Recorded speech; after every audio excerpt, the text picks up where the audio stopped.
personally, I don't think it makes sense to have a massive payroll right now with our team. It just doesn't. To spend that kind of money, and Joe has been incredibly generous and so aggressive and really attacking, looking for championships. But at some point, you can't spend this much money for a team that didn't make the playoffs. So we have a lot of decisions to make and a lot of questions to answer. So those things are all kind of thrown into the pot, and you have to figure it out. Hey, Dub Nation, it's Steve Kerr, and you're listening to Willard and Dibs on 95.7 The Game. Did he say pot? Did Steve Kerr say pot? Yeah. Splash the pot. Totally. Trade him. Teddy KGB. Trade him, that man. Did he lick the Oreo? You tell me. Mike Dunleavy on Draymond Green's future. In terms of having him back, I think very, very high likelihood. I can't imagine a scenario where he's not back. Could be wrong, but man, he's signed up under contract. We value him. He's a core piece of what we do. So fully expect him to be back. I think we won over 60% of the games he played in this year. So you know how meaningful he is to winning, and he'll continue to do so. I think he's in a great place mentally, just evaluating and observing him over the season after the suspension. I think he's learned from it. I think he's better, and we'll continue to work on that stuff and have it on top of mind. But, I think we're in a really good place with him and excited to have him back. Dibs, let's go live to Mark Grandy, who has just completed a snack. Well, and I think I know where he's going, and I'm not going to say where I think he's going, but I will say after, if I'm wrong, what I thought that the two of you were communicating non-verbally. Okay, so, Grandy, there's a specific phrase in what Mike Dunleavy just said that's really got Grandy's attention. Yeah. Which one is it? Could be wrong, but you never know. No, could be wrong. You did it, but I thought you guys were going to talk about, because he did a little bit of the Farhan in that as well. Well, and for me, the licking of the Oreo is when he says he's under contract. I honestly think it's one of the most, not like purposefully dismissive. Those are facts. Yeah, but it's like, it's a way of like, how formulaic can you get? How much do you love that guy? Well, he's under contract. I mean, it's like, hey, how much do you love that guy? Well, I'm married to him. How much do you love your wife? Well, I'm married to her. We're married, so. Yeah. I mean, right? I would assume we'll still be together next year. Yeah. I mean, I've got her under contract. Yeah. What else are you offering? Right. Dunleavy did give a little Farhanian chuckle in the middle of it. That's what I thought you guys were going with. And there are two things here. In the first 10 seconds, very, very unlikely.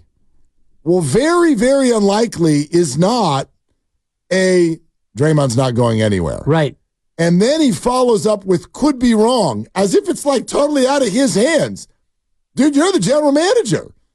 So listen again to the way the first 10 seconds of this goes when they ask him about Draymond. In terms of having him back, I think very, very high likelihood. I can't imagine a scenario where he's not back. Could be wrong, but man, he's signed up under contract. We value.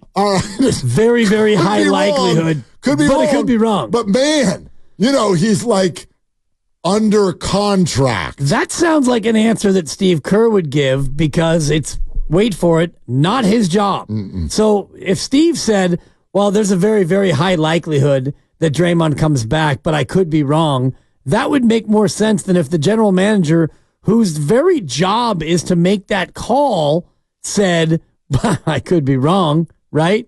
Am I right? You're right. I mean, the only way that it would be out of his control that he would be wrong would be if Draymond decided he didn't want to play basketball anymore.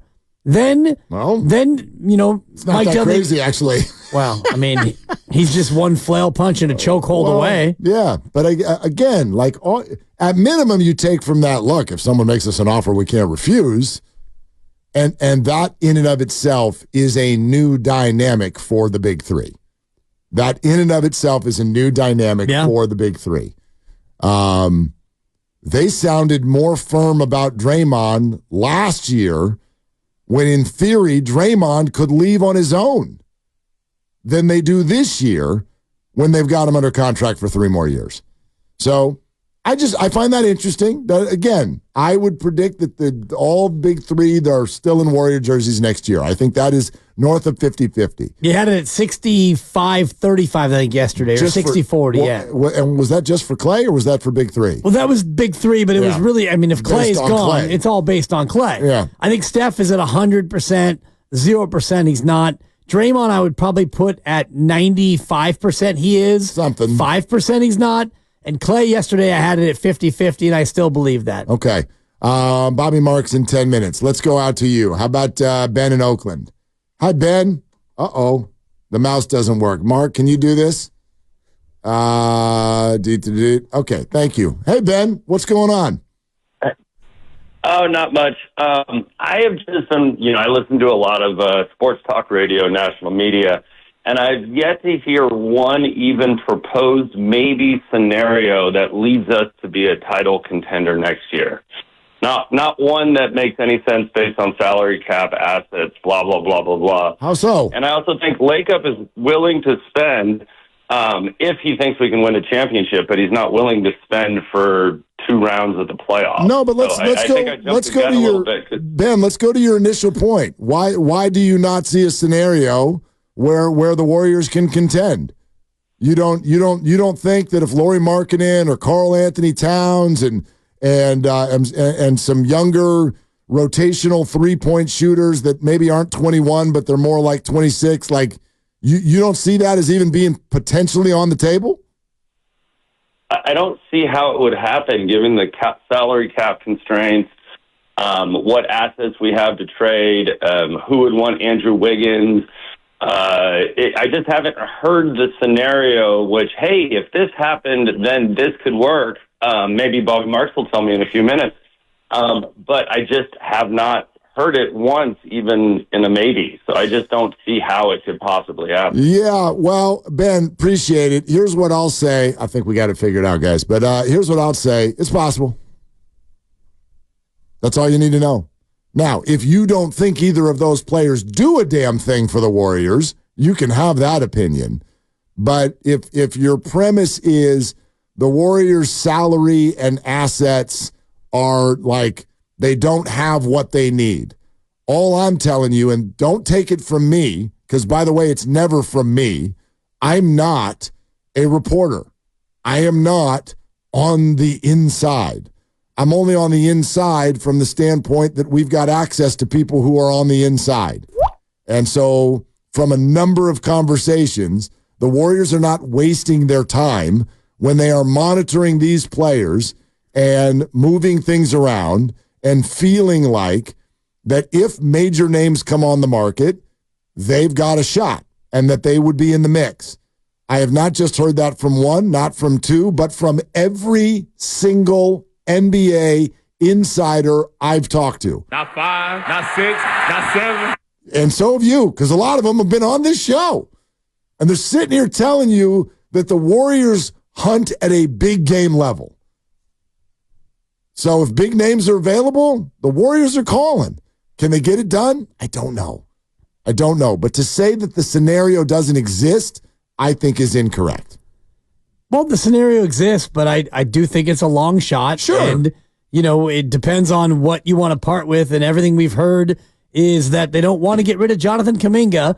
And so I think about if you want to make a big swing and you want to expend assets and you're not going to include Jonathan Kuminga and you are going to include anybody else, I don't know if that is enough to really bring back the kind of a big swing you're looking to bring back. You had a guy on your team last year who averaged about 20 a game, and you were able to get Chris Paul back for him in a basically a like-for-like deal, and he's a guy averaging 20 a game. And granted, he was a flawed player, and he's turned out to not be the player that he was here, but in terms of assets at the time, he was as good of an asset as Jonathan Kuminga is now. Oh, I don't Maybe agree not with the that same at all. level of upside, I don't but agree with that at all. I mean, he had already done more in the association than Kuminga has done. Yeah, but you're just talking and about... I think that you're overestimating what the league thinks about Jonathan Kuminga. I think you're underestimating what the league knew about Jordan Poole. Like this is not a numbers game where you're just like, well, he's averaging 20 a game. Everybody knew about Jordan Poole. They knew that the Warriors absolutely had to get rid of him They knew that the Warriors wanted to get rid of him.